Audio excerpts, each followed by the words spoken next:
بسم اللہ الرحمن الرحیم۔ السلام علیکم۔ شروع اللہ کے ببرکت نام سے جو دونوں جہانوں کا مالک ہے۔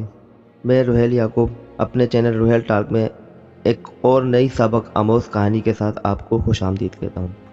تو بڑھتے ہیں اپنی کہانی کی طرف۔ بادشاہ کی ہوس نے نیک عورت کو شوہر سے دور کر دیا، لیکن عورت نے بادشاہ کو ہی ذلیل کروا دیا۔ ایک بادشاہ محل کی چھت پر ٹہلنے چلا گیا۔ ٹہلتے ٹہلتے اس کی نظر محل کے نزدیک ایک گھر کی چھت پر پڑی، جس پر ایک بہت خوبصورت عورت کپڑے سکھا رہی تھی۔ بادشاہ نے اپنی ایک باندھی کو بلا کر پوچھا کہ یہ کس کی بیوی ہے؟ باندھی نے کہا، بادشاہ سلامت، یہ آپ کے غلام فیروز کی بیوی ہے۔ بادشاہ پر اس عورت کا حسن و جمال کا سحر چھا گیا تھا۔ اس نے فیروز کو بلایا اور کہا، فیروز، ہمارا ایک کام ہے، ہمارا یہ خط فلاں ملک کے فلاں بادشاہ کو دے آؤ اور اس کا جواب بھی ان سے لے آنا۔ تو فیروز کہنے لگا کہ بادشاہ کا حکم سر آنکھوں پر۔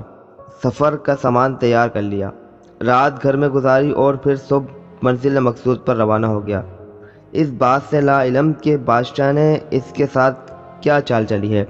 ادھر جیسے ہی فیروز نظروں سے اوجھل ہوا، بادشاہ چپکے سے فیروز کے گھر پہنچا اور آہستہ سے دروازہ کھٹکھٹایا۔ فیروز کی بیوی نے پوچھا، کون ہے؟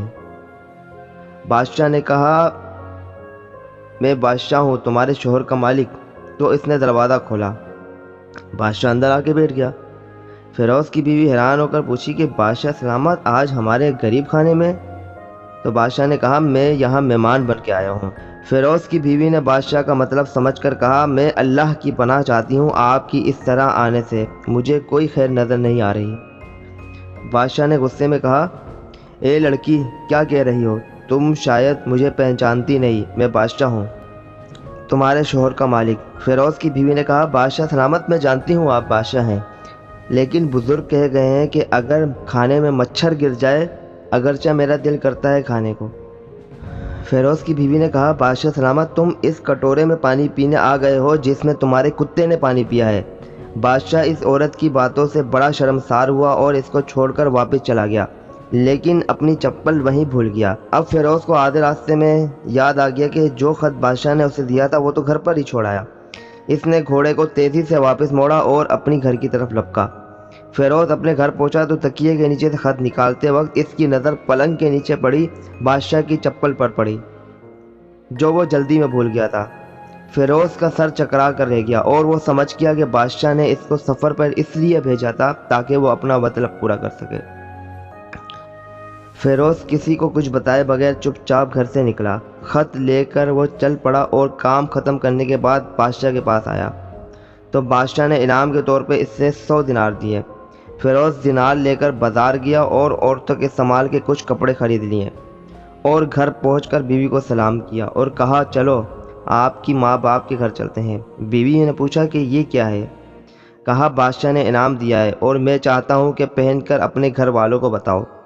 تو بیوی بولی، جیسا آپ چاہو، اور بیوی تیار ہو گئی۔ داماد اور بیوی کو سامان کے ساتھ دیکھ کے گھر والے بہت خوش ہو گئے۔ فیروز بیوی کو چھوڑ کر واپس آ گیا اور 1 مہینہ گزرنے کے باوجود نہ بیوی کا پوچھا نہ اس کو واپس لے آیا۔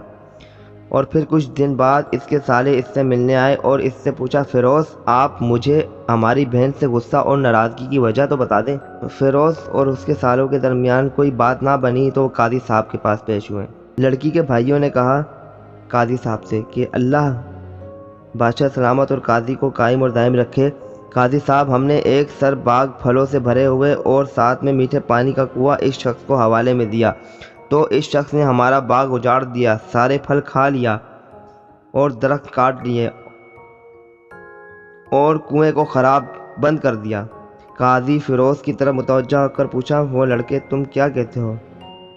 فیروز نے کہا، قاضی صاحب، جو باغ مجھے دیا گیا تھا وہ اس سے بہتر حالت میں انہیں واپسی کیا ہے۔ قاضی نے پوچھا کہ اس نے باغ تمہارے حوالے اسی حالت میں واپسی کیا ہے جیسا پہلے تھا؟ انہوں نے کہا، ہاں، ویسے ہی حالت میں واپسی کیا ہے، لیکن ہم اس سے باغ واپس کرنے کی وجہ پوچھنا چاہتے ہیں۔ قاضی نے کہا، ہاں فیروز، تم کیا کہنا چاہتے ہو؟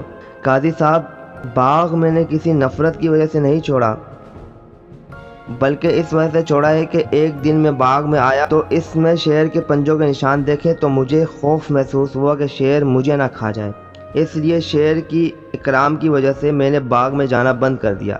بادشاہ جو ٹیک لگا یہ سب کچھ سن رہا تھا اور اٹھ کر بیٹھ گیا اور کہا، فیروز اپنے باغ کی طرف اور مطمئن ہو کر جاؤ، واللہ اس میں کوئی شک نہیں کہ شیر تمہارے باغ کی طرف آیا تھا، لیکن وہ نہ وہاں پر اپنا کوئی اثر چھوڑ سکا، نہ کوئی پتا توڑ سکا اور نہ ہی کوئی پھل کھا سکا۔ وہ وہاں پر تھوڑی دیر رہا پر مایوس ہو کر لوٹ گیا، اور خدا کی قسم میں نے کبھی تمہارے جیسے باغ کے گرد لگے مضبوط دیواریں نہیں دیکھی۔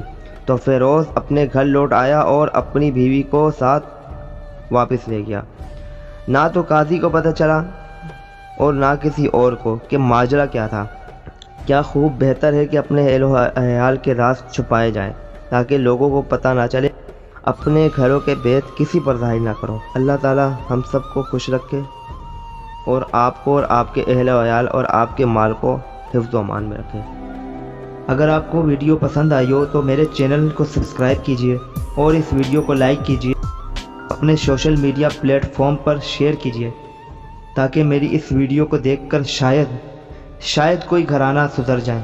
ملتے ہیں اسی طرح کی سبق آموز اگلی کہانی کے ساتھ، تب تک کے لیے اللہ حافظ۔